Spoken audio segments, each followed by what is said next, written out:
D'abord, bonsoir. Je tiens à remercier Madame la professeure Kinsey et l'association de m'avoir invité à faire cet exposé. Alors, je vous dis, c'est épineux, c'est difficile. Parce que, comme elle vous a dit, le stress, c'est la vie. C'est une célèbre expression du Canadien d'origine autrichienne, Seele, qui a beaucoup travaillé. Il est à l'origine, on l'appelle le père du stress. Alors, si le stress c'est la vie, pourquoi il est devenu le mal du siècle?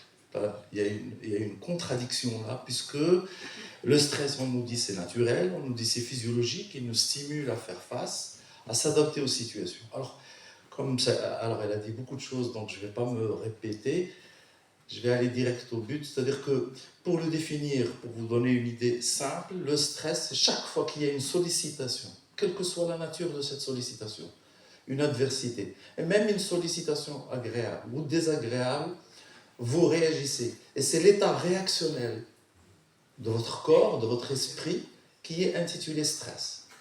Alors, la première question qui se pose, puisque c'est la vie, puisque c'est physiologique, quand il n'est plus physiologique, quand il n'est plus normal et quand il est néfaste. On considère un stress normal, physiologique, lorsqu'il nous stimule, lorsqu'il nous permet de faire face devant une adversité, devant une problématique, devant une sollicitation, à aller chercher les solutions, à mobiliser toutes nos ressources, aussi bien qu'elles soient corporelles qu'intellectuelles, c'est-à-dire cognitives, qu'émotionnelles, pour répondre d'une façon adaptée et proportionnelle. Alors, ces deux termes ont une importance capitale. Adapté et proportionnel, il y a un autre terme, et non durable. Alors, lorsque le stress dure, lorsque la réponse, justement, à cette adversité est disproportionnelle, c'est-à-dire elle est importante, lorsqu'elle n'est plus adaptée, là, c'est là où on se situe dans un stress qu'on peut dire, entre guillemets, qui n'est plus physiologique, il est négatif. Alors, c'est ça l'impact. Alors, son impact sur nos santé, c'est sûr, lorsqu'il va se répéter, lorsqu'il va être durable. Et donc, on distingue entre stress aigu et chronique. Donc, ce qui nous interpelle, ce qui nous fait peur, c'est surtout le stress chronique. Alors, celui qui a plus d'impact, je dirais, négatif sur notre santé, aussi bien physique que mentale. Mais une remarque sur le stress aigu. S'il est très important, s'il dépasse complètement nos capacités de faire face, parce que du matin au soir, c'est des stratégies d'adaptation. On s'adapte, c'est ça, on fait face, faire face. Ce qu'on appelle des stratégies de coping, c'est-à-dire on fait face à toutes les sollicitations de la vie. Dès qu'on se réveille, il y a plein de sollicitations, plein de choses qu'on fait dans la journée. Si jamais ce stress aigu, malgré qu'il est limité de longtemps, comme je dis, il est important. Il est dévastateur, il a dépassé nos capacités à faire face. Il peut être aussi néfaste que le stress chronique. Et là, on le voit lorsqu'il y a un traumatisme, lorsqu'il y a un événement qu'on dit traumatique important, une agression, un accident grave, un problème de santé grave. Là, c'est traumatisant pour le psychisme et c'est une effraction, si vous voulez, comme on dit dans notre expression, c'est une effraction du psychisme. Ça dépend à ce moment-là de la personne, de sa personnalité, je dirais de son endurance, de sa résilience. Je dirais ce concept récent des dernières décennies, c'est la résilience de personnes qui diffèrent d'une personne à une autre. Pour être simple, la résilience, c'est votre capacité à métaboliser un effet, je dirais, traumatisant ou douloureux, c'est-à-dire à faire face et à le dépasser. Le phagocyter, le métaboliser et puis à aller de l'avant. C'est ça la résilience. Donc on trouvera des personnes qui seront moins résilients que d'autres et d'autres qui seront plus résilients. Et on trouvera malheureusement, pour certaines situations, certaines personnes qui ne seront pas du tout résilientes. Et bien sûr, chacun son stress, comme on dit. Et chacun ses réactions au stress. Alors, en quoi on diffère? On diffère par notre personnalité, parce qu'on est unique, on est singulier, vous le savez. Chacun de nous, il n'y a pas une copie. Donc on est unique en tout, on est unique en nos capacités cognitives, on est unique en nos capacités intellectuelles, en nos capacités émotionnelles. Ça se voit dans les situations comme ça d'adversité, chacun de nous réagit à sa façon, réagit en réalité en fonction de ce qu'il a. Lui a été nourri depuis sa naissance dans le monde, aussi bien nourriture physique que nourriture affective. Donc ça dépend de son background, ça dépend, je dirais, entre guillemets, de son CV pour faire face. Et donc vous aurez des personnes qui seront peut-être, entre guillemets, plus avantagés que les autres par le fait que, dès leur enfance, ils ont appris à faire face. Ils ont eu du style de coping, on dit, du style de faire face à l'adversité dans la vie, plus que d'autres. Bien sûr, il y a le facteur, comme je dis, personnel, personnalité, comment elle a été fabriquée, comment on a été pétri, comment elle est notre patte, c'est important de faire face. Ça dépend aussi de nos conditions. Nos conditions, c'est-à-dire aussi bien familiales que sociales, que professionnelles, que relationnelles. Et ça diffère d'une personne à une autre. C'est-à-dire qu'une personne qui a peu de relationnel, peu de soutien social, des situations difficiles, je dirais, économiques ou autres, serait plus sujet à développer je dirais, des comportements ou des attitudes inadaptées à des situations stressantes.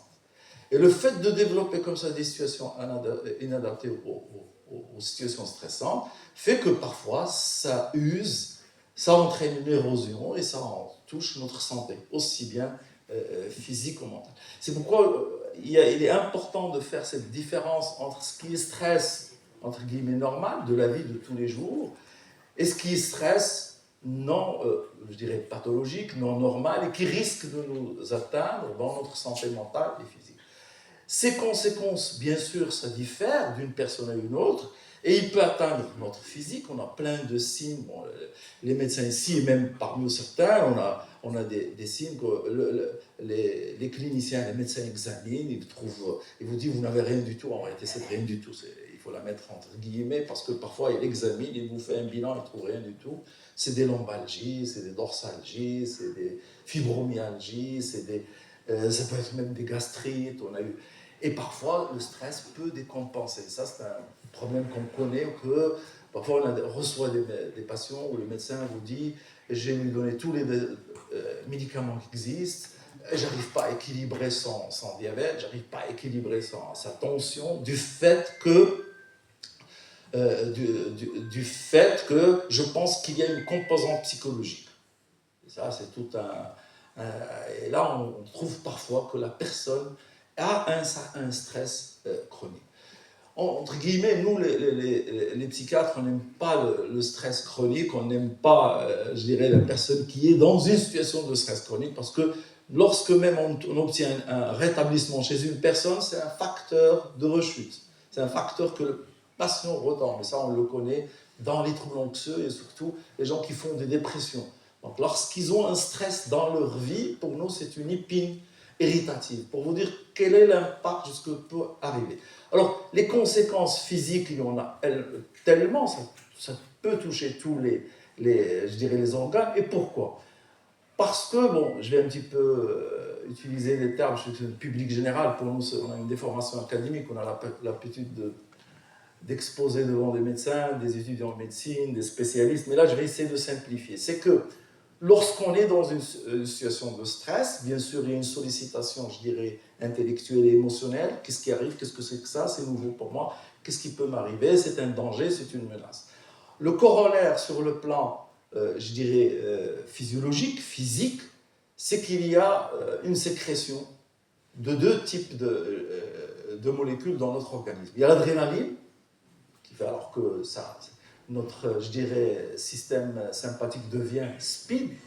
C'est un truc qui innerve tous nos organes internes, si vous voulez. C'est le sympathique. On a un accélérateur qu'on appelle, et on a un ralentisseur qui est le parasympathique. Le sympathique et le parasympathique. Alors, dans le stress, c'est le sympathique qui l'emporte, et vous avez une accélération, parfois chez les gens, de respiration, de cœur qui commence à battre trop vite, même d'aller aux toilettes souvent, parce qu'il y a un petit orage qu'on appelle un petit orage végétatif qui concerne les organes, si vous voulez, internes. Et là, il y a un emballement. Et en même temps, il y a une autre hormone, elle nous pose un peu plus de problèmes, c'est ce qu'on appelle le cortisol. C'est-à-dire, chaque fois que vous êtes stressé, vous sécrétez du cortisol, ce qu'on appelle d'ailleurs l'hormone de stress.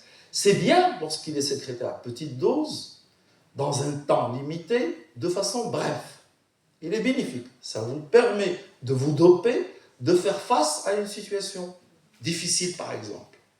Maintenant, lorsque le problème, votre corps, le stress dure, ou il est chronique. Alors, ce déversement de cette hormone du cortisol a un impact sur l'organisme. Et dans notre spécialité, ce qui nous intéresse, ça a un impact même sur le cerveau. Cette sécrétion hormonale, comme c'est durable, on ne l'aime pas, parce qu'actuellement, il y a des études qui ont prouvé qu'il y a un impact même sur certaines parties du cerveau, notamment une partie qui s'appelle, c'est un ensemble de neurones qui s'appelle l'hippocampe. On l'a appelé hippocampe parce qu'il ressemble à l'hippocampe, qui est d'ailleurs une structure importante pour la mémoire. Mais une sécrétion, il y en a des récepteurs pour cette hormone, une sécrétion comme ça, durable, perturbe ce fonctionnement, même au niveau cérébral. Et on pense même, avec ces sécrétions comme ça, durables, peut donner ce qu'on appelle de l'inflammation. Et surtout, ce qui nous intéresse, nous, c'est la neuroinflammation. Et on pense que cette neuroinflammation, lorsqu'elle n'est plus brève, elle est durable, elle nous expose à des problèmes psychiatriques, type, surtout, en premier, la dépression. Et c'est pourquoi on trouve, et l'anxiété, c'est pourquoi on trouve d'ailleurs fréquemment chez les gens qui ont un stress chronique ou qui dépasse leur capacité, qui est durable, généralement sur le plan, je dirais, psychique, on trouvera plus chez eux de la dépression, de l'anxiété. Bien sûr, on peut trouver d'autres maladies s'ils ont une prédisposition. Vous savez que parfois on peut être prédisposé à avoir une maladie autre que la dépression et l'anxiété si on a une prédisposition génétique, si on a une prédisposition psychologique et voire aussi biologique. Alors jusqu'à maintenant, pour parler des causes, entre guillemets, des maladies psychiatriques, on parle de multifactoriel. Jamais vous ne trouverez une seule raison. Vous trouverez toujours un ensemble de raisons. Vous trouverez des fragilités qui concernent cette personne. Aussi bien des maladies, je dirais des troubles simples, d'anxiété, arriver même à des troubles plus graves comme la schizophrénie. C'est un ensemble de prédispositions. Alors imaginez chez quelqu'un à un stress chronique, avec des prédispositions éventuellement génétiques ou psychologiques, ou voire biologiques, il est je dirais, vulnérable à décompenser et à présenter des troubles psychiatriques. Maintenant, conséquences, je dirais, psychiatriques, bon, les plus fréquentes, c'est troubles anxieux, troubles du sommeil et troubles dépressifs, c'est les trois. Et dans le stress aigu, lorsqu'il est important, lorsqu'il est dévastateur sur le plan psychique, c'est ce qu'on appelle, nous, le trouble de stress post-traumatique. C'est des gens qui ont été traumatisés et puis, quelques semaines, voire quelques mois, voire même quelques années, revivent toujours le traumatisme est là, en flashback. Ils font des cauchemars, même dans leur vie dure. Ils sont envahis par ces images atroces et ça les occupe, ça les perturbe. Et leur mémoire, d'habitude, nous, on oublie certains événements. Et là, on l'appelle, nous, la mémoire traumatique. La mémoire a été tellement traumatisée qu'elle a gardé cet événement. Il est toujours en avant-scène chez la personne. Et ça génère des troubles aussi bien de colère, de l'irritabilité, de l'angoisse, des troubles du sommeil. Ça entraîne des dépressions, ça entraîne aussi des addictions. Ils deviennent des alcooliques. Ça, c'est lorsque le stress est important et dévastateur et a dépassé complètement les capacités et il n'a pas été pris en charge. C'est pourquoi, je vous rappelle, en septembre 2023, lorsqu'il y a eu le séisme, vous avez vu dans les masses médias comme quoi il y a eu intervention des psychologues, de certains psychiatres, de certains coachs. C'est pour soutenir les personnes au moment du stress aigu. Et justement, c'est un moyen de prévention contre ce fameux, qu'on n'aime pas, le trouble de stress post-traumatique chronique, pour qu'ils ne développent pas, parce qu'ils viennent de vivre un traumatisme, un séisme, je dirais, un vrai séisme, mais c'est aussi un séisme sur le plan psychologique. Et donc, cet accompagnement serait un moyen de prévention du trouble de stress post-traumatique et des autres troubles. On a vécu la pandémie, pour que vous sachiez, justement, l'Organisation mondiale de la santé a chiffré maintenant augmentation des troubles anxieux, des troubles dépressifs, des troubles du sommeil de 25%. Je ne pense pas que vous imaginez, dans le monde. C'est-à-dire que parce que la pandémie a été vécue comme un stress, c'est un stress qui a duré. Et certaines personnes, heureusement pas tous, mais certaines personnes ont été, je dirais, leur capacité à gérer tout ce que, je dirais, a eu cette pandémie sur eux a eu un effet d'érosion, je dirais, psychologique, et a fait que les gens qui ont des prédispositions pour l'anxiété, pour la dépression, bon, décompensent. Et même, on a eu des patients, personnellement, j'ai des patients que j'ai traités il y a 15 ans, qui sont bien rétablis, et que j'ai revus après la pandémie, parce que tout simplement, ça a été dur pour eux, ça a été une érosion, et ils ont rechuté, ils ont redéprimé. Bon, c'est des exemples. Maintenant, alors, j'espère qu'on a un peu différencié entre stress qui est normal, qui est physiologique, qu'on vit tous les jours, et un stress qui est morbide, qui est néfaste pour notre santé. Que faire? Alors, bien sûr, vous avez toute une panoplie de techniques qu'on vous propose, que vous trouverez partout, dans des livres, dans des fiches, dans Google. Tout peut marcher, comme tout ne peut pas marcher, pour être, je dirais, scientifique avec vous. Ça veut dire, lorsqu'on a dit chacun sans stress, chacun sans vécu, ça veut dire cette technique qui va marcher avec cette personne, il se peut qu'elle ne marchera pas avec l'autre. Si quelqu'un, en pratiquant le yoga, va le libérer, va le rendre moins stressant, va l'aider à gérer son stress, ben une autre personne peut le yoga lui rien faire. Un autre que la méditation en pleine conscience, un autre c'est le sport. Pourquoi je vous dis ça? Tout simplement pour vous dire que c'est une prise en charge ou une juste gestion du stress à la carte. Ça dépend de la personne. Maintenant, est-ce qu'on a toujours besoin d'un professionnel pour gérer son stress? Jusqu'à une certaine mesure, non, lorsque le stress est énorme. Ce que peut-être, et là c'est là où vous aurez besoin peut-être de certaines lectures, ce qu'on préconise, c'est que la personne n'hésite pas à se poser des questions s'il est tout le temps stressé. S'il est tout le temps stressé, s'il est tout le temps irritable, s'il est tout le temps coléreux, s'il ne dort pas bien parce qu'il n'arrive pas à gérer son stress de la vie de tous les jours. Alors il se pose des questions. Pourquoi? Qu'est-ce qui se passe? Et il commence à faire, bon, il y a un jargon technique, mais une analyse. On appelle nous une analyse fonctionnelle. C'est-à-dire il voit comment il pense, lui, comment il rationalise ce stress, comment il rationalise sa vie, comment il la voit, comment il la vit. Puis, lorsqu'il est dans des situations de stress, qu'est-ce qu'il pense, mais en même temps, qu'est-ce qu'il ressent pour aller vers la sphère émotionnelle. Et qu'est-ce qu'il fait, son comportement? Quelle est son attitude? Est-ce qu'il se bagarre? Est-ce qu'il sort? Est-ce qu'il prend beaucoup de café? Est-ce qu'il prend de l'alcool? Alors, qu'est-ce qu'il est? Est-ce qu'il crie? Est-ce qu'il se dispute? C'est-à-dire qu'en réalité, il jette un coup d'œil sur les 3 sphères qui constituent le psychisme humain. Lorsqu'on veut se faire une idée sur le psychisme humain, on va voir la sphère intellectuelle, la personne, comment il pense, comment il rationalise le monde, comment il se rationalise. On voit que ses affects, c'est la sphère affective, ses émotions, ce qui est une émotionnalité, une émotivité très élevée. Alors, les gens qui ont une émotivité très élevée, bien sûr, sont sujets à stresser plus que les autres.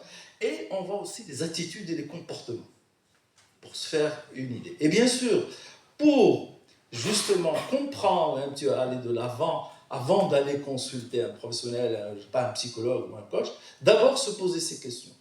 Qu'est-ce qui se passe? Alors, il y a un point important chez l'être humain, c'est la perception. Parce que vous allez vous rendre compte qu'un stress n'a aucun effet sur une personne, qu'une situation stressante est dévastatrice pour une autre personne, alors qu'ils ont vécu le même traumatisme, le même stress, le même événement stressant. Il y a un facteur important dans la personnalité qui est la perception. Comment je perçois? Est-ce que c'est une menace pour mon intégrité physique et psychique? Est-ce que c'est un danger? Est-ce que ça me déséquilibre? Qu'est-ce qui se passe? Et donc la perception est très importante. Et il faut savoir, les gens qui sont stressés deviennent prédisposés à détecter tout ce qui est stressant, à détecter le stress partout. Et ce qui fait, il y a une expression célèbre, le stress fabrique le stress. Donc, méfiez-vous aussi de cela. C'est que vous serez plus à l'écoute. Alors, dès que le cœur bat un peu trop vite, ça se déclenche. Dès qu'il y a un changement, ça se déclenche. Dès qu'il y a un changement de situation, ça se déclenche. Et là, on dit que le stress fabrique le stress. Donc, lorsqu'on est stressé, il faut se méfier de soi, de sa perception, de sa lecture, de soi-même et de son environnement. Et donc, la première des choses à faire, avant de dire je vais faire du jardinage, ou là, je vais faire de la musique, ou là, je vais faire de la méditation, c'est d'abord se poser des questions sur soi. Moi, qu'est-ce qui se passe dans ma tête? Quelle est cette situation stressante? Et qu'est-ce qu'elle fait en moi sur le plan émotionnel? Et pourquoi ce vécu émotionnel comme ça, négatif, stressant, d'une situation qui peut être de la vie courante, puisqu'on a dit le stress c'est la vie, tout ce que se passe dans la vie est stressant, il fait partie de la vie. Par la suite, bien sûr, il y a des techniques, il y a la technique de l'agenda, il y a énormément de techniques. C'est pas intéressant que je vous les cite, parce que vous les trouverez partout, mais choisissez celle qui va vous aider à gérer votre stress. Il y a une chose très importante actuellement où on fait attention, c'est que les gens vous disent j'ai fait de la respiration, ça n'a rien donné, j'ai fait de la méditation, ça n'a rien donné. Alors il y a un problème de durée. Lorsque vous posez la question, il vous dit je l'ai fait 2-3 fois, vous dites pas suffisant. Non. Actuellement, il y a, je dirais, comme ça, les experts se donnent un critère temporel de 6 mois, si vous voulez. Un autre point qui peut vous aider, dans le stress, il y a parfois les habitudes. On est habitué à réagir à de l'adversité, à des situations sérieuses de cette façon. Et donc, pour vaincre l'habitude, ce n'est pas évident. Et ce qu'on préconise actuellement, pour faciliter la tâche, c'est que, au lieu de désapprendre, faire un désapprentissage, parce qu'il y a un apprentissage peut-être qui était fait de notre jeune âge, et après certaines années, il est très difficile de le changer. Et une technique, je dirais, dérivative, si vous voulez, c'est qu'on conseille aux gens, au lieu de dire je réagis par l'irritabilité ou par n'importe quoi. On dit laisse l'irritabilité, apprends une autre chose, apprends à être calme en imaginant cette situation, en dehors de la situation de l'adversité. Il y a des gens qu'on leur demande de faire, d'imaginer, ce qu'on appelle, on fait une désensibilisation imaginative, c'est que il imagine cette situation et il imagine qu'il apprend à réagir de façon calme. Parce qu'il est très difficile de désapprendre dans ces situations. Il est un peu plus facile d'apprendre de nouvelles habitudes. Une chose importante, c'est que toutes les techniques que vous allez utiliser, il faut que vous patientez. Ça demande du temps et de la patience. Alors les gens qui font de la méditation, ça on l'entend souvent, ils croient qu'ils vont faire 3-4 séances de méditation et puis non.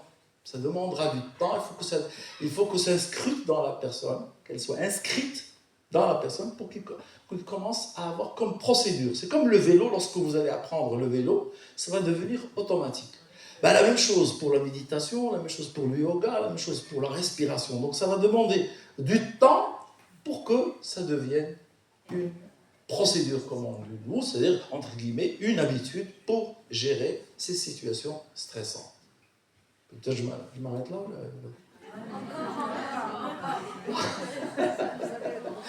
Je vais voir est-ce que j'ai oublié quelque chose, je ne sais pas. Voilà, si vous avez des questions.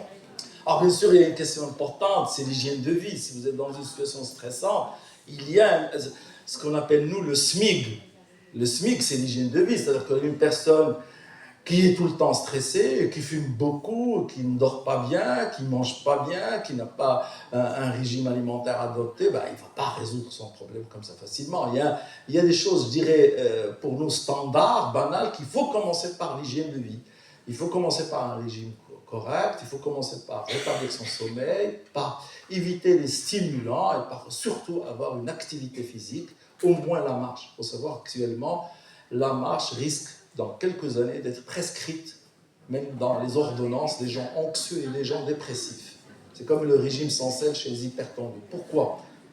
Parce qu'actuellement, il y a des études, d'année en année, il y a des études qui tombent, qui confirment, si vous voulez, cette idée que la marche est anxiolytique, que la marche, lorsqu'on la maintient dans un certain temps, elle est antidépressive.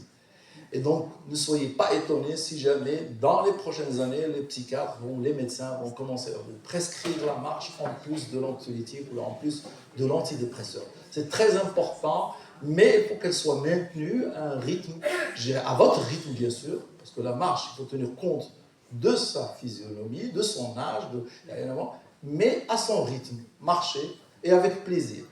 Alors pour les gens qui font de l'activité physique, parfois, ils viennent me dire, je fais l'activité physique, mais je cours pour sortir du travail, pour aller... Alors ils stressent, je lui dis, arrête le sport. Parce que là, il ajoute, il faut que ça se passe dans une ambiance non stressante, pour que vous ayez une activité physique bénéfique, il ne soit pas qu'elle soit dans une sorte de pression, parce qu'elle-même, elle serait génératrice de stress. Et donc ça n'arrange pas, ça fait qu'on devient dans un cercle vicieux. Et parfois, ça déprime les gens, parfois ça les culpabilise, parfois, pourquoi moi, je fais ce que je devrais faire et ça ne marche pas, mais ils ne se rendent pas compte qu'il est dans un cercle vicieux. Et merci de votre attention.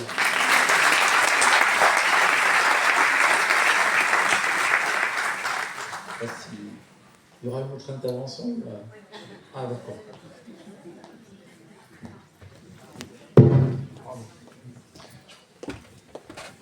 Merci beaucoup, professeur Tass, pour votre intervention très enrichissante. Merci pour le partage de votre expérience. Alors, je ne sais pas si on passe aux questions ou si on attend la fin. Professeur McKinsey, qu'est-ce que vous en pensez? Question ou à la fin? Comme vous voulez. Qu'est-ce que vous préférez? À la fin? Alors,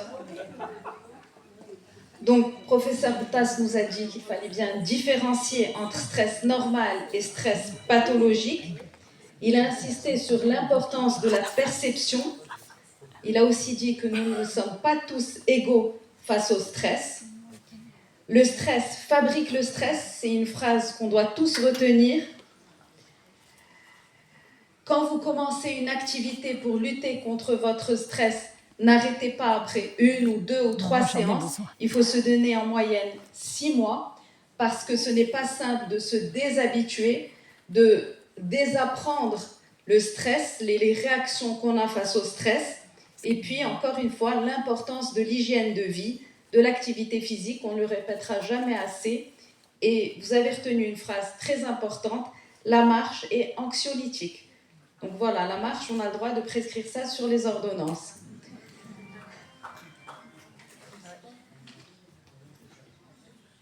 Alors, nous avons tous autour de nous des personnes qui souffrent de maladies de système et qui souvent vont vous dire j'ai beaucoup stressé, je suis en poussée, ma pathologie est exacerbée.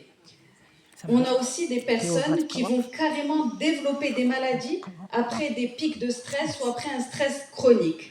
On a aujourd'hui la chance d'avoir avec nous le professeur Wafa McKinsey qui va aborder un sujet essentiel, c'est le lien entre le stress et les maladies systémiques.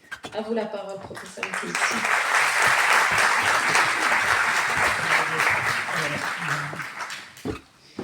Bonjour à tous. C'est toujours un plaisir de vous retrouver.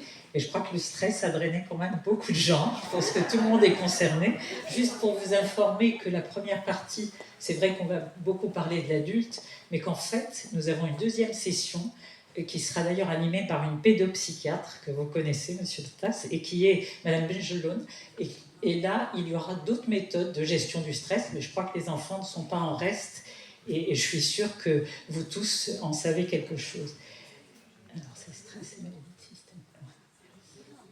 Alors moi, je vais parler du stress et des maladies de système parce que ce qui ressort, c'est vrai que dans toutes les questions, et je suis sûre que les collègues médecins le savent, et rhumatologues le connaissent très bien, dans toutes les questions, quand on traite une maladie, je prends un rhumatisme inflammatoire chronique par exemple, la polyarthrite rhumatoïde, dont vous avez certainement entendu parler, on parle de facteurs causaux, des facteurs étiologiques, parmi lesquels existe le stress. Alors on nous dit, à tout bout de champ, c'est le stress, bien entendu, ce sont certains facteurs environnementaux. Dans la polyarthrite rhumatoïde, on connaît un peu plus, certains microbes, le tabac, et vous avez d'autres facteurs.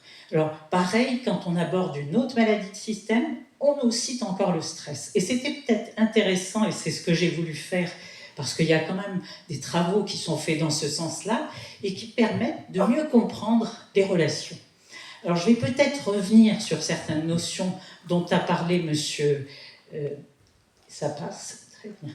Dont a parlé monsieur Tass, Alors, l'histoire, je ne m'attarderai pas puisqu'ils ont tous les deux parlé de Monsieur Sellier, et c'est parti. C'est bon. Voilà. Alors, il est installé au Canada, il a été installé au Canada après avoir fait l'escale en Autriche, et il a beaucoup travaillé sur ça. Et ce qui était intéressant aussi, alors je ne reviendrai pas sur sa définition du stress, mais surtout dire que vous avez des caractéristiques du stress. Ça veut dire que quand on a une réaction qui est face à quelque chose qui est énorme, par exemple une annonce véritablement comme le décès d'un proche ou autre, on a 4 caractéristiques de ce stress. C'est défini par un manque de contrôle de la situation, une imprévisibilité, c'est nouveau parce que ça n'est pas du tout quelque chose auquel on est habitué, et bien entendu, ça menace le moi, l'ego. Et c'est ce qu'a décrit ce psychologue comme étant la réaction, en fait, les 4 caractéristiques du stress que sont le ciné. Alors, il y a différentes définitions, et je n'ai pas voulu revenir sur celles-ci parce que vous les avez déjà citées en rapport avec Sellier. Le syndrome d'adaptation, c'est important. Quand on subit un stress, qu'est-ce qui se passe? Eh bien, on a 3 phases. Les étapes sont véritablement bien documentées, on les connaît. On a une phase d'alarme, c'est-à-dire que quand il arrive un tremblement de terre, on est paralysé, c'est l'alarme. On a une phase de réaction, c'est-à-dire qu'on essaie de comprendre ce qui se passe et de réagir contre cette forme d'agression. Et ensuite, le corps est complètement exténué, c'est la phase d'épuisement. Et ça revient à Sellier, c'est lui qui a décrit ce fameux syndrome général d'adaptation. Indiscutablement, il y a un neuro-endocrinologue qui est le Bruce McEwen, c'est un Américain. Vous trouverez ces vidéos, vous savez, sur Internet. Il est très intéressant parce qu'il a écrit des choses là-dessus, et surtout, il a beaucoup travaillé, et il dit bien, et c'est là où je veux en venir, moi, pour les maladies de système, il dit bien que c'est un événement qui perturbe le milieu interne de l'individu. C'est vrai que ça nous perturbe psychologiquement, mais ça va perturber même nos cellules. Et c'est là où on va voir arriver des éléments que les scientifiques maintenant connaissent un peu plus et qu'il est intéressant, bien entendu, de préciser avec vous. Alors, stress aigu, stress chronique, je n'y reviens pas, Monsieur Tass en a parlé, mais j'aime bien ce que McEwen décrive comme le bon stress. Vous savez, quand on passe un examen, on est stressé, on prépare. C'est souvent très bon parce que ça nous permet de nous réveiller un coup, et quand on est devant la copie, je sais que chacun réagit à sa façon, mais franchement, c'est quelque chose qui est bien connu, que vous tous avez connu, je suis sûre. Le tolérable, c'est en cas de support, c'est-à-dire que vous avez un gros problème, mais vous êtes bien entouré. Et bien entendu, celui qui va être toxique, c'est celui qui va retentir sur la santé. Et c'est ce qu'on va voir. Alors, il y a aussi quelque chose de très important, il y a des réactions différentes entre les hommes et les femmes. Les femmes vont subir un stress, ça va être très vite, le risque, quand le stress est chronique ou le stress est très fort, c'est la dépression. Les hommes vont aller plus vers les addictions. C'est-à-dire, soit il va manger beaucoup, soit il va boire beaucoup, il va fumer beaucoup, etc., etc. Donc, c'est quelque chose probablement qu'il faut connaître aussi. Alors, je reviendrai sur les 2 systèmes parce que je trouve que c'est important pour les comprendre. Monsieur Tass en a parlé. Notre système nerveux autonome, bien entendu, et ce qu'on appelle l'axe hypothalamo-hypophyso-surrénalien. Les médecins connaissent très bien ça. Le système nerveux autonome, sous l'effet des stresseurs physiques ou psychologiques, eh bien les 2 se déclenchent. Alors, j'ai commencé par le premier. J'ai volontairement projeté cette image parce que je trouve qu'elle illustre très bien ce qui se passe. Vous savez que, alors, on a un système qui est le parasympathique, c'est la moitié droite de ma diapositive. Eh bien, c'est quoi le système parasympathique? Je respire au fond, sans rien contrôler. Je respire automatiquement. Bien entendu, mon cœur bat aussi automatiquement. Tout ça est sous le contrôle du système parasympathique. C'est pour ça qu'à côté, vous avez les scientifiques qui parlent du rest and digest, c'est-à-dire que vous êtes dans un état de stabilité. C'est l'homéostasie de notre corps, c'est l'équilibre de notre corps. À gauche, dès qu'il y a un stress, eh bien c'est sympathique, même si son nom ne l'indique pas tout à fait, vous le voyez, c'est le sympathique qui va se déclencher et qui va complètement modifier les réactions qui ont été décrites tout à l'heure par M. Tass. Alors pourquoi on a parlé de fight or fly? C'est quoi? Eh bien c'est très simple. Et moi des fois je l'ai dit à des malades parce que j'ai des patientes quand elles viennent avec une poussée de polyarthrite rhumatoïde et qu'on est bien pendant des mois et que ça arrive d'un seul coup, je leur dis il y a quelque chose qui a dû se passer. Alors au début je disais vous avez arrêté votre traitement, puis maintenant je commence par la question du stress. Je dis vous avez subi un stress et souvent c'est le cas. Et je pense que c'est très important de le dire. Alors pourquoi on a compris ça? Parce que tout simplement, les premières expériences qui étaient faites sur le stress, c'était, vous savez, sur les animaux. Et en l'occurrence, eh bien, on regardait les animaux face à un stress comme quelque chose qui allait être terrible. Et bien entendu, vous savez, une décharge électrique, c'est pas drôle, on va lui donner à manger, mais on va lui envoyer de l'électricité. Qu'est-ce qui va se passer? Eh bien, on va voir comment il va réagir. Alors, il y en a beaucoup qui s'en vont, qui fuient. Et puis, vous en avez, c'est le fly. Et vous en avez qui vont se battre, c'est-à-dire qu'ils vont tenter une deuxième fois, même si ça fait mal, et qui vont se dire, peut-être que je vais attendre un moment et je vais y aller. Et ils ont observé aussi les animaux qui étaient attaqués par des animaux plus grands. Et bien vous en avez, malgré la petite taille, qui continuent à se battre. Et c'est ça le fight, en fait. Et c'est quelque part ce dont a parlé tout à l'heure M. Tass, c'est-à-dire qu'il y a des gens qui vont être capables d'affronter ça. Et bien entendu, il a expliqué en grande partie tout cela. Alors là, vous dire des choses, c'est simplement pour vous montrer à quel point ça passe par le cerveau. Pourquoi? Eh bien tout simplement parce que quand vous avez un agent stresseur, c'est au niveau du cerveau que ça se passe et vous allez avoir la réaction au niveau du système nerveux autonome. On a vu tout à l'heure un petit peu si vous voulez, les relations avec la moelle et avec le cerveau. Et puis vous allez avoir cette hormone du stress. Alors je ne la détaille pas. Je vais vous montrer. Alors, le cortisol a beaucoup d'effets, vous le savez, sur le métabolisme glucidique, et ça va déclencher, bien entendu, de possibles réactions à ce niveau-là, et au niveau du foie, bien entendu, aussi sur le glucide, mais je ne veux pas trop m'attarder sur ça. Alors, est-ce que dans les maladies de système, il y a une place et une relation évidente là-dessus? On le sait. Les éléments stressants participent à la cause, je vous en ai parlé, ils participent au maintien quand c'est chronique, et ils participent même à l'exacerbation des maladies rhumatismales, je vous ai cité l'exemple. Et maintenant, on connaît beaucoup mieux les relations entre ce fameux système nerveux autonome, l'axe hypothalamo-hypophyso-surrénalien, et le système immunitaire. On les connaît très bien maintenant, et on sait pourquoi ça se passe à ce niveau-là. Alors pourquoi? Voilà ce que font, regardez ce qui se passe. Quand on est dans un état d'équilibre, ça agit sur notre immunité innée. Vous savez, notre immunité innée, c'est notre première barrière. Dès qu'on est attaqué par quelque chose, un agent microbien par exemple, on va réagir. Et ensuite, c'est l'immunité adaptative qui va prendre le relais.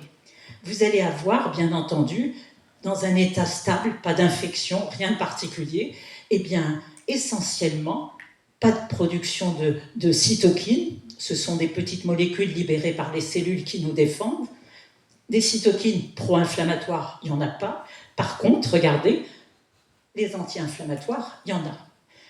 Quand vous avez, bien entendu, en parallèle l'adaptatif, l'immunité adaptative, c'est-à-dire celle qui nous permet, quelque part, alors pour être clair, c'est celle qui nous permet quelque part de produire, vous savez, notre mémoire. La première va agir dans l'urgence, la seconde va mémoriser. J'ai rencontré un bacille quelconque, je vais le reconnaître la fois d'après. Et donc, je vais me défendre, grâce à mes anticorps, je vais me défendre contre ce gène. Vous voyez? Donc, c'est un peu les deux grosses phases, si vous voulez, des défenses du corps. Qu'est-ce qui se passe quand il y a un stress? Et c'est le système sympathique qui va entrer en ligne de compte. Eh bien, regardez, perturbation complète de tout ce qui se passait plus bas, qui était un état d'équilibre. Je vais avoir des sécrétions de cytokines amplifiées. Je vais avoir donc plus de cellules qui vont réagir. Et bien entendu, le corollaire en est l'inflammation. Et c'est ça ce qui explique la survenue de maladies en particulier, où le stress a un rôle étiologique incontestable. Alors, quand on considère, vous savez, le cerveau, les relations du cerveau, et j'ai volontairement mis cette photo parce qu'elle vous permet de comprendre, regardez ce qui se passe. Si on est sous stress, il y a des productions de certains médiateurs, les hormones évidemment. Sur les surrénales, ça va produire le cortisol, l'hormone de stress, qui va aller agir sur, vous voyez, un certain nombre de systèmes. L'amygdale, c'est ce dont tu as parlé tout à l'heure, monsieur Tass. Vous savez, c'est il y a une paire de noyaux qui est responsable des émotions. Ça va agir sur l'hypothalamus, qui va activer l'hypophyse, qui va elle-même continuer à activer les corticosurrénales. Et le cortisol va continuer à être produit, puisque c'est bien entendu des hormones qui contrôlent la sécrétion les unes des autres. Mais ce qui est important de retenir ici, c'est que vous avez, sur différentes zones du cerveau, eh bien, vous avez des récepteurs des cytokines. Et ce qu'on sait, or, les cytokines, vous avez dans le corps des cytokines qui sont ces substances fabriquées par un certain nombre de cellules, qui sont pour certaines pro-inflammatoires et pour d'autres anti-inflammatoires. Et vous imaginez aisément que quand l'équilibre est rompu, les cytokines pro-inflammatoires vont être produites en excès. Alors, les noms sont très nombreux, c'est pour ça que je n'ai pas voulu entrer dans le détail, mais c'était pour vous expliquer un petit peu le circuit, ce qui se passe. Alors, ce qu'on sait maintenant, c'est qu'on sait qu'au niveau du cerveau, on a un certain nombre de cytokines et on les a identifiées dans la survenue de certaines maladies. Alors, je ne vais pas les citer toutes, mais regardez bien les maladies auto-immunes ici. Le IC, c'est que ça a été identifié au niveau du cerveau, c'est sûr. On a toutes les cytokines, vous voyez, qui agissent, je veux dire, dans les maladies auto-immunes, inflammatoires, la sclérose en plaques. Pareil dans les maladies dégénératives, Alzheimer, Parkinson aussi. Vous voyez, vous avez des cytokines. Donc il y a des relations qui se font par ces molécules-là, et c'est important de le savoir pour pouvoir comprendre la survenue justement des maladies. Alors, les études expérimentales, qu'est-ce qu'elles montrent ? Eh bien, c'est très simple. On va mettre les gens, en l'occurrence des volontaires, et on va prendre aussi des malades, et on va les mettre sous des stresseurs. Alors, vous avez X façons de stresser les gens. C'est vrai qu'il y a des expériences avec différentes choses, et on va voir la réponse, de ces personnes, bien entendu, face à ces stresseurs. Ici, c'est toutes les études, je ne vais pas vous les détailler toutes entièrement, mais juste pour vous dire, regardez la réaction du système sympathique chez des gens. Polyarthrite, RA, c'est polyarthrite rhumatoïde, pour rheumatoid arthritis en anglais. SLE, c'est des lupus. Et qu'est-ce qu'on a fait ? On a vu, est-ce que sous l'effet de stresseurs, ce qui se passe ? Eh bien, regardez, le increase sur RA et SLE, c'est l'augmentation de leur battement cardiaque. C'est-à-dire que c'est extrêmement important. Quand on compare au HC, c'est les contrôles sains, healthy controls. Eh bien, voyez, il y a une différence dans certains cas, dans certaines études, pas beaucoup dans d'autres études, mais quand même, c'est important. Il y a beaucoup d'études qui apportent des différences dans les deux cas. Alors, évidemment, je ne vais pas faire la tension artérielle, pareil, on trouve des différences, mais je vais aborder les hormones. On a vu le système nerveux autonome, on va voir ce que donne l'axe du cortisol. Eh bien, regardez, quand vous comparez, pareil, en ce qui concerne la CTH, qui est l'hormone qui contrôle la sécrétion ou qui permet d'activer la sécrétion du cortisol, regardez, vous avez, dans une polyarthrite rhumatoïde, ça augmente. Il n'y a pas de différence dans les sujets stressés et sains. Mais regardez, en ce qui concerne le cortisol, il y a des données qui sont variables. Pour certains, ça diminue, pour d'autres, ça augmente. On est dans une période d'études, mais ce sont des études expérimentales qui nous rapportent beaucoup. Et je pense qu'il va y avoir un petit peu plus de données par la suite. Les cytokines, pareil. C'est là le rectangle rouge de droite. Vous le voyez. Pour certaines études, quand on compare la sécrétion des cytokines pro-inflammatoires, on en trouve. Et là, il n'y a aucun doute là-dessus. Il y a des différences, bien entendu, entre les sujets sains et les sujets malades sous l'effet de stresseurs. Alors ça, c'est une série d'études qui montrent quand même des données importantes, que les cytokines peuvent être sécrétées en nombre important. Regardez ce qu'on a fait dans une autre étude, et elle est très intéressante, cette étude. Elle a été faite dans une ville des États-Unis. on a tout simplement recensé plus de 15 000 malades adultes qui ont des maladies auto-immunes. Et on a tout simplement recherché dans leur passé s'il y avait eu un stress de l'enfance. Bien, regardez, dans les deux groupes, 19 à 64 ans à droite et plus de 65 ans, ce qui est très très évident, c'est que vous avez certains qui n'avaient qu'un stress. Un stress, c'est tout simplement, vous savez, chez l'enfant, ça va être des stress chroniques, puisque c'est souvent des stress dans la famille ou à l'extérieur. 2 et même 3. Et on va voir le détail, vous allez voir que c'est assez impressionnant, puisqu'ils sont revenus chez tous ces patients dans leur passé pour leur demander ce qu'il en était exactement. Eh bien, voilà ce qu'on trouve. Et je n'ai choisi que les pourcentages les plus élevés. Quand on cite, vous voyez, l'abus émotionnel, c'est un parent, par exemple, à la maison, qui va battre les enfants ou qui bat la mère. Et vous voyez des situations assez difficiles d'agression physique. Bien entendu, vous allez avoir des abus sexuels aussi. Vous allez avoir substance abuse, c'est les gens qui vont, bien entendu, être soit avoir des parents qui étaient alcooliques ou drogués, etc. Et on a comme ça un certain nombre de données qui vont vous montrer. Alors, la dernière, c'est des parents qui sont en prison. Eh bien, on a retrouvé, regardez bien, on a retrouvé dans toutes ces maladies auto-immunes, 15 000 patients, près de 8 200 femmes, elles sont beaucoup plus fréquemment atteintes par ces maladies-là, 7 000 hommes, on a retrouvé près du quart qui avait, vous le voyez, des abus physiques, un autre quart qui avait essentiellement un problème d'addiction à des substances genre alcool et drogue, etc. Et vous le voyez, un autre pourcentage, c'était les séparations ou divorces des parents. Donc, c'est vous dire combien c'est important, le stress dans l'enfance, et en particulier quand il est chronique, il peut déboucher sur ces maladies-là. Alors, quand on se penche sur les maladies elles-mêmes, et je n'ai entouré dans le rectangle rouge que les maladies rhumatismales, puisque je pense que c'est important. Regardez, le taux le plus élevé en haut, c'était le diabète, 86. Regardez, 70 pour la polyarthrite rhumatoïde, tout à fait en bas. Et vous avez d'autres maladies auto-immunes. Toutes celles-là sont des maladies auto-immunes, mais vous voyez, j'ai cadré celles qui sont rhumatismales, des maladies auto-immunes telles que la sclérodermie, les myosites, c'est-à-dire des inflammations musculaires, le lupus, le syndrome de Sjögren et bien entendu la polyarthrite rhumatoïde qui, elle, l'emporte en termes de nombre. Donc, la relation est incontestable. Il y a une dominante de gens qui ont subi des stress très importants, chroniques, et qui développent des maladies auto-immunes. Et on en a bien entendu la preuve.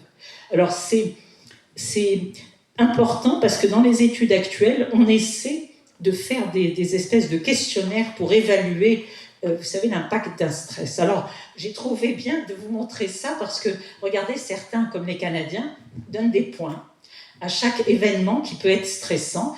Et le décès du conjoint vient en tête, c'est 100 points. Le divorce, 73 points. Si on va un petit peu plus loin, une grossesse, et c'est ça qui m'a un peu étonnée, c'est 40 points, mais je pense qu'à l'approche de l'accouchement, ça doit être le cas. Mais en tous les cas, pendant les grossesses, en général, je crois que ça se passe bien, c'est un événement quand même physiologique.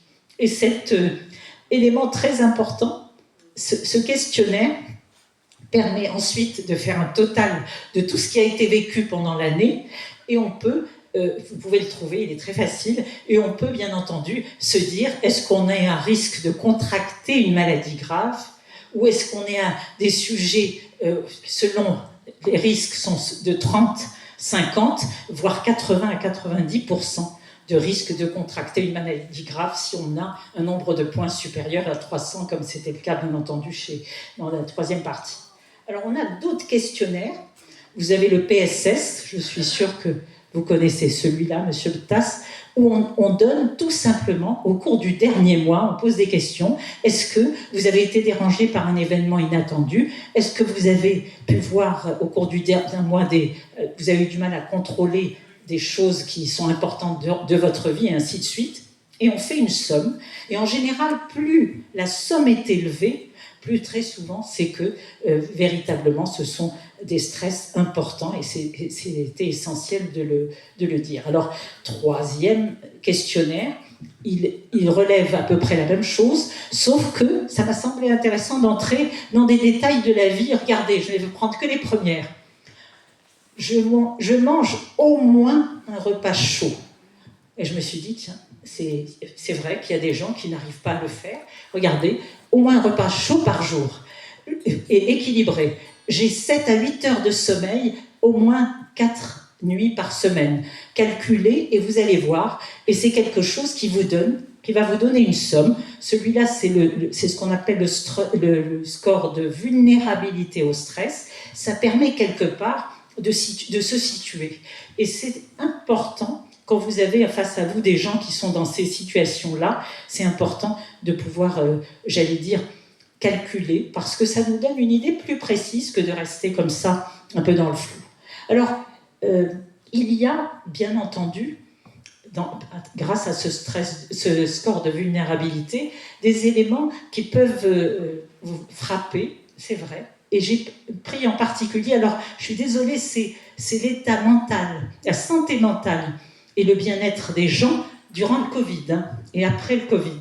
Eh bien, regardez ce qui s'est passé, c'est c'est pas après, durant le Covid, et je ne vous fais regarder que la partie haute où ils ont utilisé ce fameux score de vulnérabilité au stress. Regardez, contrairement à ce qu'on s'attendrait, eh bien, les sujets sains ont le plus de stress. C'était eux qui étaient les plus vulnérables. Et les sujets malades, apparemment, ont développé quelque chose qui est peut-être de l'ordre de la résilience, parce qu'ils sont habitués à avoir peut-être des douleurs, et peut-être qu'il y a d'autres mécanismes qui les protègent. Et vous le voyez, vous avez, certains ont vécu cette période avec un stress très élevé, et c'était beaucoup plus le cas. Regardez, quand on compare les 40% des gens qui sont en bonne santé, regardez, au 4,9 des polyarthrites rhumatoïdes et 13,9 des fibromyalgiques. Donc vraiment, on est dans quelque chose, peut-être, qui a beaucoup plus touché les sujets sains. Et on en discute assez régulièrement.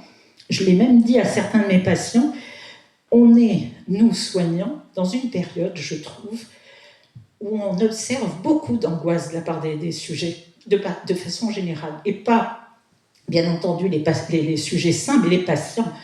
Vous avez des patients qui vont vous appeler à des heures indues, je suis sûre que ça vous arrive, les collègues et monsieur Tass, pour vous dire, écoutez, j'ai eu telle chose, et c'est des fois un tout petit quelque chose qui, en fait, est habituellement géré par eux. Et on a une angoisse qui a décuplé, je ne sais pas ce que vous en pensez, monsieur Le Tass, mais ça a décuplé sur les 4 dernières années, et c'est très difficile à gérer pour nos soignants. Pour une fois, c'est moi qui suis stressée, je dois le dire, des fois, parce que il faut faire vite, etc. Et quand on voit l'état du patient, en fait, il n'y a pas à s'en faire tant que ça.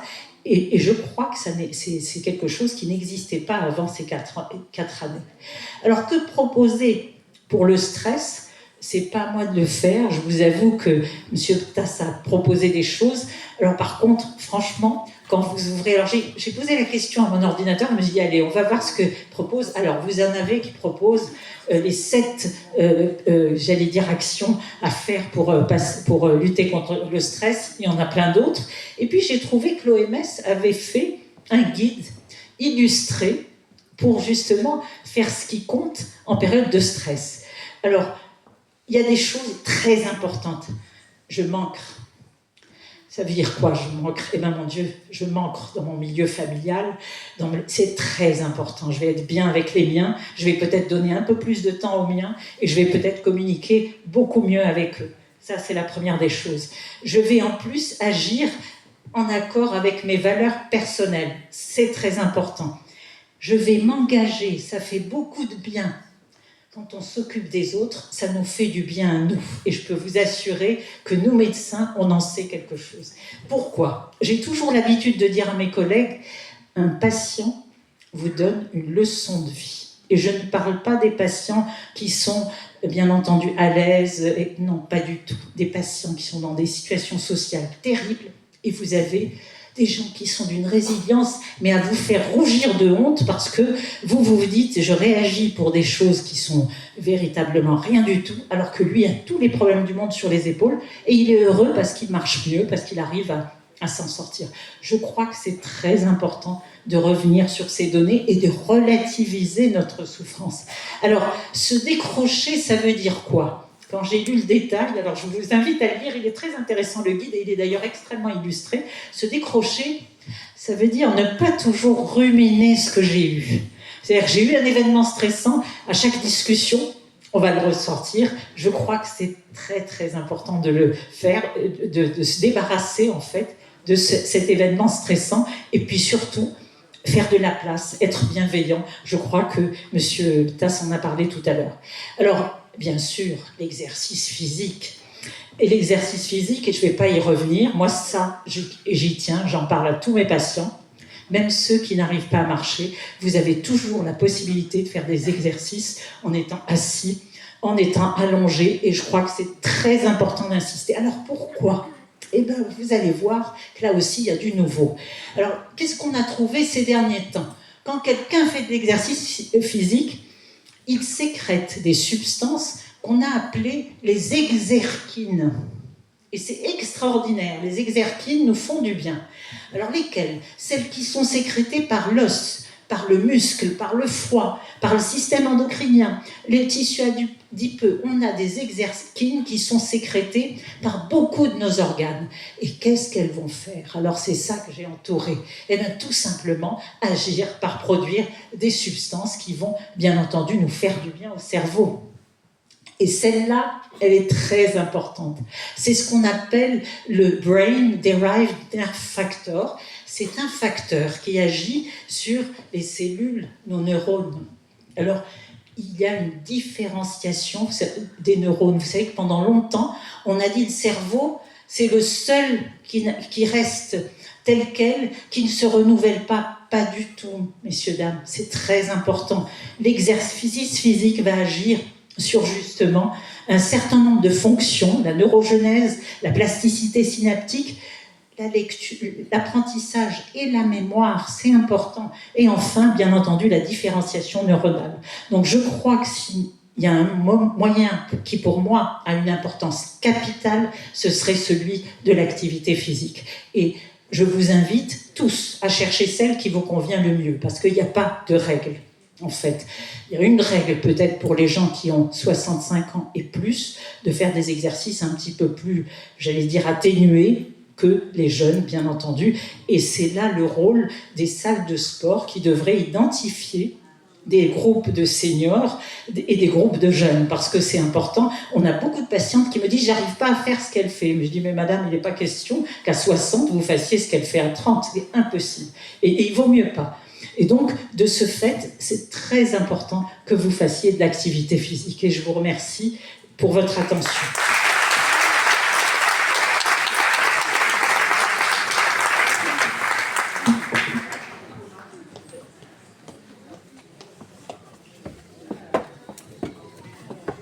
Merci beaucoup, professeur McKinsey, pour votre intervention passionnante, comme toujours.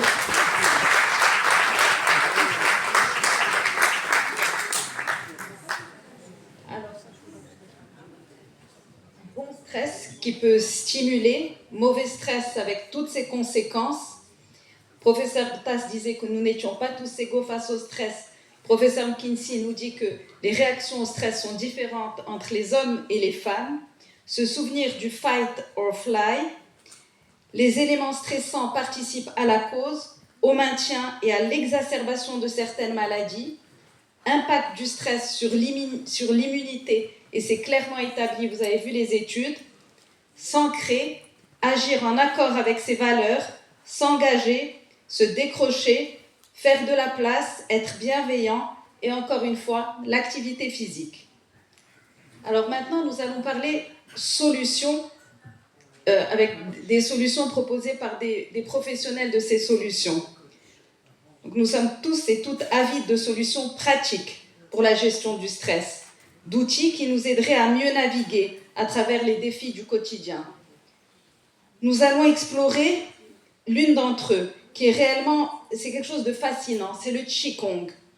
C'est un art millénaire de plus en plus pratiqué en Occident, issu d'une des 5 branches de la médecine traditionnelle chinoise, qui allie mouvement doux, respiration et méditation, et qui offre des outils puissants pour harmoniser notre corps et notre esprit. Pour rappel, nous en avions parlé lors d'une conférence, c'était la conférence sur la douleur et le handicap chez la femme lors de la journée du 8 mars. Et c'est monsieur Thierry Bordonado, professeur de Qigong de Yichuan, qui maîtrise parfaitement ces arts, fort d'une longue carrière à analyser les bienfaits de cette pratique ancestrale sur la gestion du stress, qui va nous faire découvrir tout ça. À vous la parole, monsieur Bordonado.